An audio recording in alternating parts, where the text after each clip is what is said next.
Okay, hello and welcome back.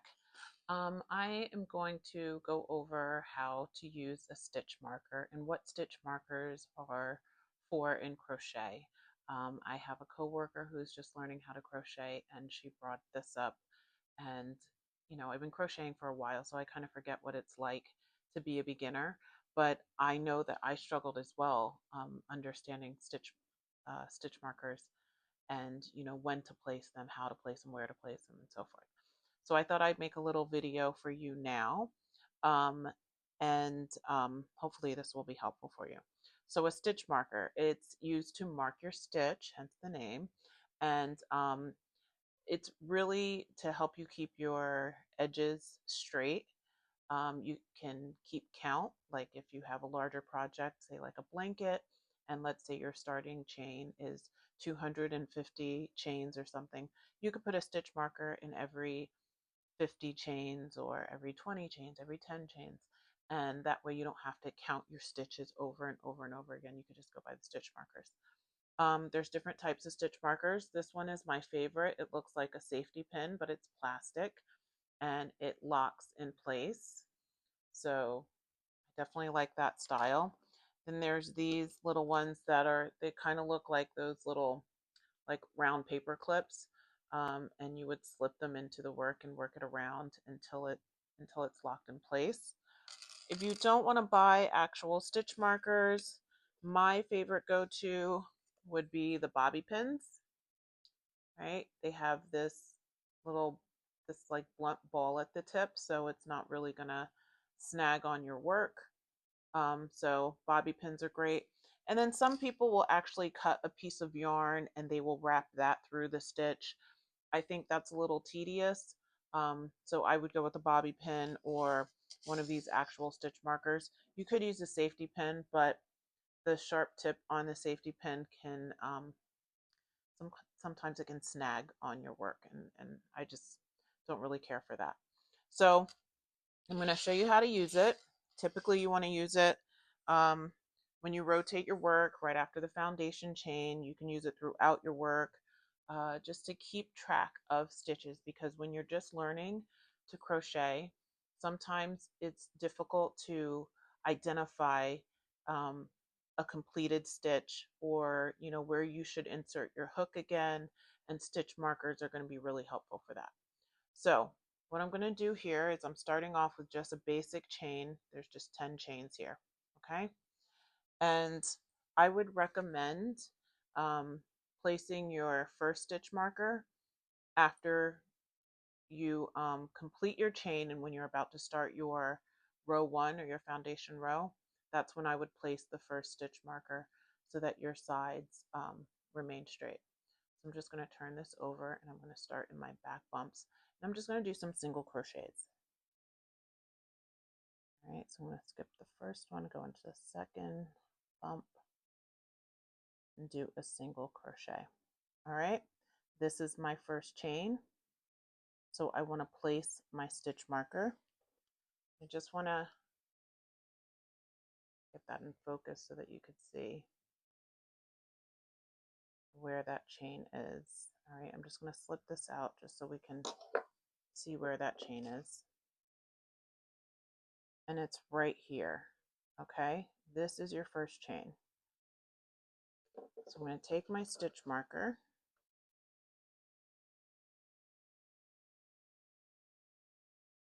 and place it into the very first chain. See that? Make sure you get under both legs of the stitch. Keep saying chain or stitch. I'm using them like interchangeably. So, all right, put my hook back in. Oops, that was not the hook I was using. All right, and so let's just single crochet across. I wasn't always using stitch markers, but I realized after I was creating scarves and blankets, I would get about 15, maybe less than 15, maybe 10 to 15 rows into a project. And then I'd realize, I'm like, it's starting to, curve a bit, or it's starting to shorten. It looks like I did some decreases. What's happening? And what's happening is I missed a stitch. When you miss a stitch, it's almost like you're decreasing a row. And so your work starts to move into like a triangular shape. So it starts to come up on an angle. And for scarves, and unless you're doing like a triangle scarf or something like that, you don't want angles. So all right, I'm going to go into the last chain here. All right, and so now I'm going to chain one and rotate my work. So I'm going to chain one, rotate, and then here's my first stitch in my next row. So I'm going to insert, make my single crochet, complete the stitch, and then place my stitch marker in here. Okay, this time I'm going to use the bobby pin. And you want to make sure you get under both legs of the stitch. See that? Under both legs, pull that through. All right, so that's the first. Once you complete that first stitch, that's when you want to place your stitch marker. Then we're just going to go in, complete the single crochets,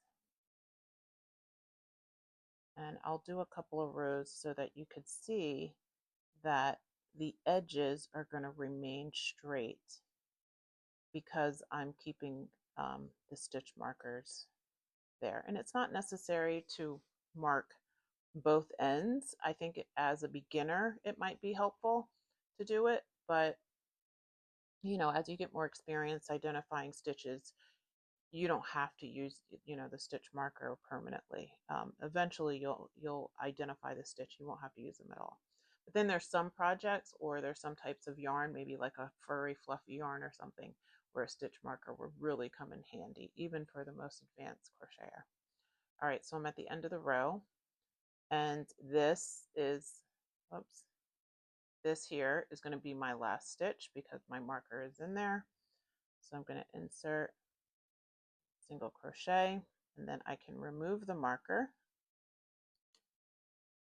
I'm going to chain one, rotate my work, and start my next row. Let's mark that stitch again. Marking the first stitch right after I complete it, and then go on.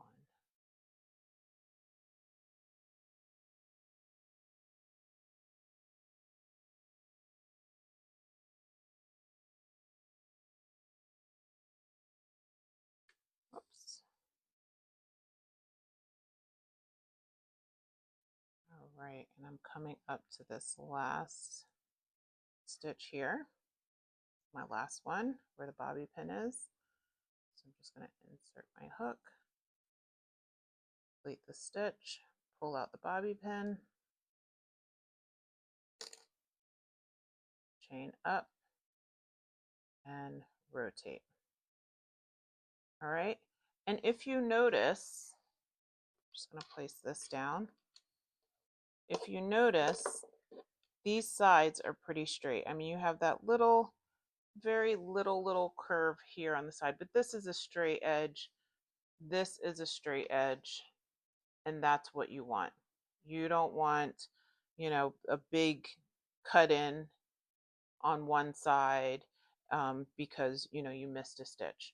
So that's why we place the stitch markers. They come in incredibly handy, especially when you're a new crocheter. It can be very, very useful. I recommend using them, keeping them on hand.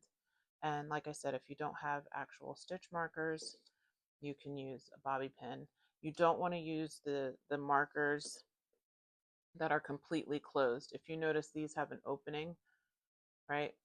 The ones that are completely closed, like a ring, you don't want to use those. Those are for knitting. They're placed over the needle.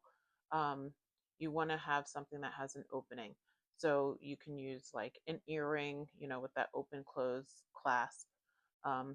These are good. And then I'll just show you quickly what people will do with like a piece of yarn, but I think it's a little tedious to use a piece of scrap yarn, but people use it. So if you want to, you could, I just have a piece of scrap yarn here,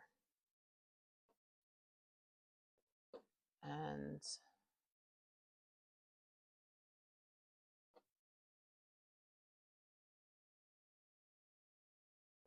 oops, sorry. All right, so let's say insert, I complete my single crochet, and then with the scrap yarn, what you would do is you would insert your hook under that stitch and then pull the scrap yarn through.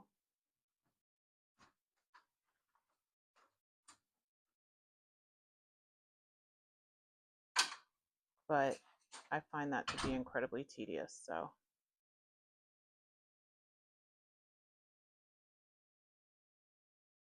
But that works as well. All right, I hope this was helpful. And if you have any questions, then feel free to send it to me in the comments. All right, happy crocheting.